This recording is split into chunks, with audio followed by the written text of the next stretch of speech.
ಆತ್ಮೀಯ ಬಂಧುಗಳೇ, ಮಹಾಭಾರತ ವಿರಾಟ ಪರ್ವ. ಇದರಿಂದ ಉತ್ತರ ತನ್ನ ನಗರಕ್ಕೆ ಪ್ರವೇಶಿಸೋದು, ಸ್ವಾಗತ ಮತ್ತೆ ವಿರಾಟನ ಮೂಲಕ ಯುಧಿಷ್ಠಿರನ ತಿರಸ್ಕಾರ ಮತ್ತೆ ಕ್ಷಮಾ ಪ್ರಾರ್ಥನೆ, ಈ ವಿಷಯದ ಬಗ್ಗೆ ನಾವು ತಿಳ್ಕೊಳ್ಳೋಣ. ವೈಶಂಪಾಯನರು ಹೇಳ್ತಾರೆ, ಈ ರೀತಿ ಉತ್ತಮ ದೃಷ್ಟಿ ಇಡುವಂತಹ ಅರ್ಜುನ ಸಂಗ್ರಾಮದಲ್ಲಿ ಕೌರವರನ್ನೆಲ್ಲ ಗೆದ್ದು ವಿರಾಟನ ಆ ಮಹಾನ್ ಗೋಧನ ಇರತ್ತಲ್ಲ ಅದನ್ನೆಲ್ಲ ಹಿಂದೆರಗಿಸಿ ವಾಪಸ್ ತಗೊಂಡ್ ಬರ್ತಾನೆ.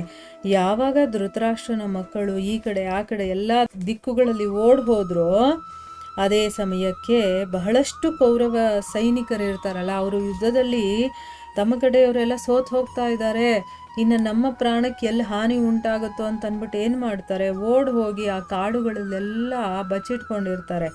ಅವರೆಲ್ಲರೂ ಕೂಡ ಈಗ ಹೊರಗಡೆ ಬರ್ತಾರೆ. ಯಾಕಂದರೆ ಈಗ ಅರ್ಜುನ ಗೆದ್ದಿದ್ದಾನೆ ಅಂತ ಗೊತ್ತಲ್ವಾ, ಅದಕ್ಕೋಸ್ಕರ ಹೊರಗಡೆ ಬಂದು ಹೆದರ್ಕೊಳ್ತಾ ಅರ್ಜುನನ ಹತ್ರಕ್ಕೆ ಬರ್ತಾರೆ.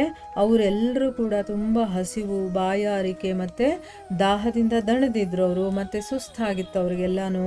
ಪರದೇಶದಲ್ಲಿದ್ದ ಕಾರಣದಿಂದ ಅವರ ವಿಕಲತೆ ಇನ್ನೂ ಹೆಚ್ಚಾಗಿ ಹೋಗಿತ್ತು. ಅವರು ನಮಸ್ಕಾರ ಮಾಡ್ತಾ ಅರ್ಜುನನಿಗೆ ಹೇಳ್ತಾರೆ, ಕುಂತಿ ನಂದನನೇ, ನಾವು ನಿಮ್ಮ ಯಾವ ಆಜ್ಞೆಯನ್ನು ಈಗ ಪಾಲನೆ ಮಾಡಬೇಕು, ನೀವೇನು ಹೇಳ್ತಿರೋ ಅದನ್ನು ಮಾಡೋದಕ್ಕೆ ರೆಡಿ ಇದೀವಿ. ಯಾಕಂದರೆ ಈಗ ಅರ್ಜುನ ಗೆದ್ದಿದ್ದಾನಲ್ವಾ, ಅದಕ್ಕೋಸ್ಕರ ಇವನು ಹೇಳ್ದಾಗ ಕೇಳಬೇಕು ಅಂತ ಅಂದ್ಬಿಟ್ಟು ಅವ್ರು ಕೇಳ್ಕೊಳ್ತಾ ಇದ್ದಾರೆ. ಈಗ ನಾವೇನು ಮಾಡಬೇಕು ಅಂತ ನೀವು ಆಜ್ಞೆಯನ್ನು ಕೊಡಿ ಅಂತ ಅಂದ್ಬಿಟ್ಟು. ಅದಕ್ಕೆ ಅರ್ಜುನ ಹೇಳ್ತಾನೆ, ನಿಮಗೆ ಕಲ್ಯಾಣವಾಗಲಿ, ಹೆದರ್ಕೋಬೇಡಿ, ನಿಮ್ಮ ದೇಶಕ್ಕೆ ನೀವು ವಾಪಸ್ ಹೊರಟು ಹೋಗಿ. ನಾನು ಸಂಕಟದಲ್ಲಿರ್ತಾರಲ್ಲ ಅಂಥವ್ರನ್ನ ಕೊಲ್ಲೋದಕ್ಕೆ ಇಷ್ಟಪಡೋದಿಲ್ಲ. ಈ ಮಾತಿನ ಬಗ್ಗೆ ನಿಮಗೆ ಸಂಪೂರ್ಣವಾದಂತಹ ವಿಶ್ವಾಸ ಇರಲಿ. ನಾನು ನಿಮಗೆ ನಿಜವಾಗ್ಲೂ ಹೇಳ್ತಾ ಇದ್ದೀನಿ, ನನ್ನ ಮೇಲೆ ವಿಶ್ವಾಸ ಇಡಿ ಅಂತ ಅಂದ್ಬಿಟ್ಟು ಹೇಳ್ತಾನೆ. ಆ ಅಭಯದಾನಯುಕ್ತವಾದ ವಾಣಿ ಅಂದರೆ ಈಗ ಅವನಿಗೆ ಒಂದು ಸೇಫ್ಟಿ, ಒಂದು ಅವರಿಗೆ ಆಸರೆ ಕೊಡೋ ಥರ ಆಯ್ತಲ್ವ, ಅಭಯವನ್ನು ಕೊಡ್ತಾ ಇದ್ದಾನೆ. ಅಂದರೆ ಹೆದರ್ಕೋಬೇಡಿ, ನೀವು ನಿಮ್ಮ ನಗರಗಳಿಗೆ ವಾಪಸ್ ಹೋಗಿ ಅಂತಂದ್ಬಿಟ್ಟು. ಅಂಥ ಒಂದು ವಾಣಿಯನ್ನು ಕೇಳಿ ಅಲ್ಲಿಗೆ ಬಂದಿರ್ತಾರಲ್ಲ ಯೋಧರು, ಅವರೆಲ್ಲ ಆಯಸ್ಸು, ಕೀರ್ತಿ, ಯಶಸ್ಸು ಎಲ್ಲವನ್ನ ಆಶೀರ್ವಾದಗಳ ಮೂಲಕ ಅರ್ಜುನನಿಗೆ ಕೊಡ್ತಾ ಅವರು ಅವನನ್ನು ಪ್ರಸನ್ನಗೊಳಿಸ್ತಾರೆ. ಅಂದರೆ ಇಷ್ಟು ಒಳ್ಳೆ ಮನಸ್ಸಿದೆಯಲ್ಲ, ನಿನಗೆ ಆಯಸ್ ಕೊಡಲಿ ದೇವರು ಅಂತ ಕೆಲವರು ಹೇಳಿದ್ರೆ, ಕೆಲವರು ನೀನು ಕೀರ್ತಿಯನ್ನು ಪಡಿಬೇಕು, ಮತ್ತು ಇನ್ನೂ ಕೆಲವರು ಯಶಸ್ಸನ್ನು ಆಶೀರ್ವಾದವಾಗಿ ಈ ರೀತಿ ಎಲ್ಲ ಕೊಟ್ಟು ಅವನನ್ನು ಪ್ರಸನ್ನಗೊಳಿಸ್ತಾರೆ. ಇದಾದ ಮೇಲೆ ಅರ್ಜುನ ಉತ್ತರನನ್ನು ಏನು ಮಾಡ್ತಾನೆ, ಹೃದಯದಿಂದ ಆಲಂಗಿಸ್ಕೊಂಡು ಹೇಳ್ತಾನೆ, ನಿನಗೆ ಈ ವಿಷಯ ಗೊತ್ತಾಗಿದೆ ಅಲ್ವಾ. ಈಗ ಏನು ಅಂತಂದರೆ, ನಿಮ್ಮ ತಂದೆಯ ಹತ್ರನೇ ಪಾಂಡವರು ವಾಸ ಮಾಡ್ತಾ ಇದ್ದಾರೆ ಅಂತಂದ್ಬಿಟ್ಟು. ಆದರೆ ನೀನು ಇವಾಗ ನಗರದ ಒಳಗಡೆ ಪ್ರವೇಶ ಮಾಡ್ತೀಯಲ್ಲ, ನೀನು ಪಾಂಡವರ ಪ್ರಶಂಸೆಯನ್ನು ಮಾಡಬಾರ್ದು. ನಿನಗೆ ಏನೂ ಗೊತ್ತಿಲ್ಲದೆ ಇರೋ ಹಾಗೆ ನೀನು ಇರಬೇಕು.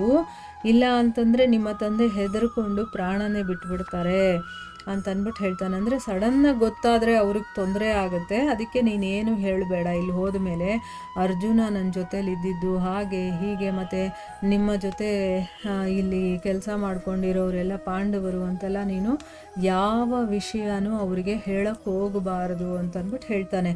ಅದಕ್ಕೆ ಉತ್ತರ ಹೇಳ್ತಾನೆ, ಸವ್ಯಸಾಚಿಯೇ, ಎಲ್ಲಿವರೆಗೂ ನೀವು ಈ ಮಾತನ್ನು ನಮ್ಮ ತಂದೆಯವರಿಗೆ ಹೇಳು ಅಂತ ಹೇಳೋದಿಲ್ವೋ, ಅಂದರೆ ಈ ವಿಷಯವನ್ನು ಪ್ರಕಾಶಪಡಿಸು ಅಂತ ನೀವು ಎಲ್ಲಿವರೆಗೂ ನನಗೆ ಹೇಳೋದಿಲ್ವೋ, ನೀವು ಅಲ್ಲಿವರೆಗೂ ನಾನು ನಮ್ಮ ತಂದೆ ಹತ್ರ ನಿಮ್ಮ ವಿಷಯದಲ್ಲಿ ಏನನ್ನು ಹೇಳೋದಿಲ್ಲ ಅಂತಂದ್ಬಿಟ್ಟು ಹೇಳ್ತಾನೆ.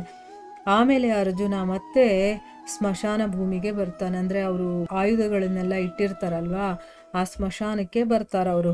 ಅದೇ ಶಮಿ ವೃಕ್ಷದ ಹತ್ರ ಬಂದು ನಿಂತ್ಕೊಳ್ತಾನೆ. ಅದೇ ಸಮಯಕ್ಕೆ ಅವನ ರಥದ ಧ್ವಜದ ಮೇಲೆ ಕೂತ್ಕೊಂಡಿದ್ದಂತಹ ಅಗ್ನಿಯ ಹಾಗೆ ತೇಜಸ್ವಿ ಮತ್ತು ವಿಶಾಲಕಾಯ ವಾನರ ಇರ್ತಾನಲ್ಲ, ಅವನು ಭೂತಗಳ ಸಮೇತ ಅಲ್ಲಿಂದ ಆಕಾಶದಲ್ಲಿ ಹಾರಿ ಹೋಗ್ತಾನೆ. ಅವನು ಯಾವಾಗಲೂ ಅಷ್ಟೇ, ಅರ್ಜುನ ಎಲ್ಲಾದರೂ ಯುದ್ಧ ಮಾಡಲಿ, ಅವನು ಆ ಒಂದು ಧ್ವಜದಲ್ಲಿ ಬಂದು ಕೂತ್ಕೊಳ್ತಾನೆ. ಯಾಕಂದರೆ ಅವನು ಸಹಾಯ ಮಾಡ್ತಾನೆ ಅರ್ಜುನನಿಗೆ ಯಾವಾಗಲೂ ಕೂಡ. ಅದಕ್ಕೋಸ್ಕರನೇ ಈಗ ಕೆಲಸ ಮುಗೀತಲ್ವಾ, ಅವರೆಲ್ಲರೂ ಕೂಡ ವಾಪಸ್ ಆಕಾಶದಲ್ಲಿ ಹೊರಟೋಗ್ತಾರೆ. ಇದೇ ರೀತಿ ಮಾಯೆ ಕೂಡ ವಿಲೀನವಾಗುತ್ತೆ. ಆಮೇಲೆ ರಥದ ಮೇಲೆ ಸಿಂಹದ ಚಿಹ್ನೆ ಇರುವಂಥ ರಾಜ ವಿರಾಟನ ಧ್ವಜವನ್ನು ಹಾರಿಸ್ತಾರೆ. ಮತ್ತೆ ಅರ್ಜುನನ ಎಲ್ಲ ಶಸ್ತ್ರಗಳನ್ನು ಕೂಡ, ಗಾಂಡೀವ ಧನಸ್ಸು ಮತ್ತೆ ಬತ್ತಳಿಕೆಗಳು ಇವನ್ನೆಲ್ಲ ಅವರು ಮತ್ತೆ ಶಮಿ ವೃಕ್ಷದ ಮೇಲೆ ಕಟ್ಟಿ ಇಟ್ಬಿಡ್ತಾರೆ. ಅದಾದ್ಮೇಲೆ ಮಹಾತ್ಮನಾದಂತಹ ಅರ್ಜುನ ಸಾರಥಿಯಾಗಿ ಕೂತ್ಕೊಳ್ತಾನೆ, ಮತ್ತೆ ಉತ್ತರ ರಥಿಯಾಗಿ ಆನಂದದಿಂದ ನಗರದ ಕಡೆಗೆ ಹೊರಡ್ತಾರೆ. ಅಂದ್ರೆ ಇಷ್ಟೊತ್ತು ಇಲ್ಲಿ ಉತ್ತರ ಸಾರಥಿಯಾಗಿದ್ದ, ಅರ್ಜುನ ರಥದಲ್ಲಿ ಕೂತ್ಕೊಂಡು ಯುದ್ಧ ಮಾಡ್ತಾ ಇದ್ದ. ಈಗ ಊರಿನ ಕಡೆ ಹೋಗ್ಬೇಕಲ್ವಾ, ಅಲ್ಲಿರೋ ಜನಗಳಿಗೆಲ್ಲ ಇದು ಗೊತ್ತಿಲ್ಲ ಇವನೇ ಅರ್ಜುನ ಅಂತ ಅಂದ್ಬಿಟ್ಟು ಅದಕ್ಕೆ ವಾಪಸ್ ಮತ್ತೆ ಉತ್ತರ ರಥಿ ಆಗ್ತಾನೆ, ಅರ್ಜುನ ಸಾರಥಿ ಆಗ್ತಾನೆ. ಅರ್ಜುನ ಮತ್ತೆ ಜಡೆನ ಹೆಣಕೊಳ್ತಾನೆ, ಮತ್ತೆ ಬೃಹನ್ನಳೆಯ ವೇಷದಲ್ಲಿ ಕುದುರೆಗಳ ಲಗಾಮನ್ನ ಅವನು ಸಂಭಾಳಿಸ್ಕೊಳ್ತಾನೆ. ಆಮೇಲೆ ರಸ್ತೆಗೆ ಹೋಗಿ ಅವನು ಉತ್ತರನಿಗೆ ಹೇಳ್ತಾನೆ, ರಾಜಕುಮಾರನೇ, ಈಗ ನೀನು ಈ ಎಲ್ಲ ಗೊಲ್ಲರಿಗೆ ಆಜ್ಞೆಯನ್ನು ಕೊಡು, ಅವರು ಶೀಘ್ರವಾಗಿ ನಗರದ ಒಳಗಡೆ ಹೋಗಿ ಈ ಒಂದು ಪ್ರಿಯ ಸಮಾಚಾರ, ಒಳ್ಳೆ ಸಮಾಚಾರ ಇದೆಯಲ್ಲ ಇದನ್ನು ಅವರಿಗೆಲ್ಲ ಹೇಳಲಿ, ಮತ್ತು ನಿನ್ನ ವಿಜಯದ ಘೋಷಣೆಯನ್ನು ಕೂಡ ಅವರು ಮಾಡಲಿ ಅಂತಂದ್ಬಿಟ್ಟು ಹೇಳ್ತಾನೆ. ಅರ್ಜುನನ ಮಾತನ್ನ ಒಪ್ಕೊಂಡು ಉತ್ತರ ಏನು ಮಾಡ್ತಾನೆ, ತಕ್ಷಣ ಧೂತರಿಗೆ ಆಜ್ಞೆಯನ್ನು ಕೊಡ್ತಾನೆ. ಏನು ಹೇಳ್ತಾನೆ, ನೀವು ನಗರಕ್ಕೆ ಹೋಗಿ ಈ ಸುದ್ದಿಯನ್ನು ಮುಟ್ಸಿ. ಏನು ಆ ಸುದ್ದಿ ಅಂತಂದರೆ, ಶತ್ರುಗಳು ಸೋತು ಓಡ್ ಹೋದ್ರು, ವಿಜಯ ನಮ್ಮ ಕಡೆನೇ ಆಗಿದೆ, ಅಂದರೆ ಗೆಲುವು ನಮ್ಮದಾಗಿದೆ, ಮತ್ತು ಗೋವುಗಳನ್ನು ಕೂಡ ನಾವು ಗೆದ್ದು ವಾಪಸ್ಸು ತರ್ತಾ ಇದ್ದೀವಿ ಅಂತಂದ್ಬಿಟ್ಟು ಈ ಸುದ್ದಿಯನ್ನು ಮುಟ್ಸಕ್ಕೆ ಹೇಳು ಅಂತಂದ್ಬಿಟ್ಟು ಅರ್ಜುನ ಹೇಳಿದ ಮಾತನ್ನು ಉತ್ತರ ಹಾಗೆ ನಡ್ಕೊಳ್ತಾನೆ. ದೂತರಿಗೆ ಕರೆದು ಬಿಟ್ಟು ಈ ವಿಷಯವನ್ನ ಹೇಳ್ತಾನೆ. ಇದರ ಮುಂದುವರೆದ ಭಾಗ ಇನ್ನೂ ಇದೆ, ಅದನ್ನು ನಾವು ಮುಂದಿನ ಭಾಗದಲ್ಲಿ ತಿಳ್ಕೊಳ್ಳೋಣ. ಹರೇ ಕೃಷ್ಣ.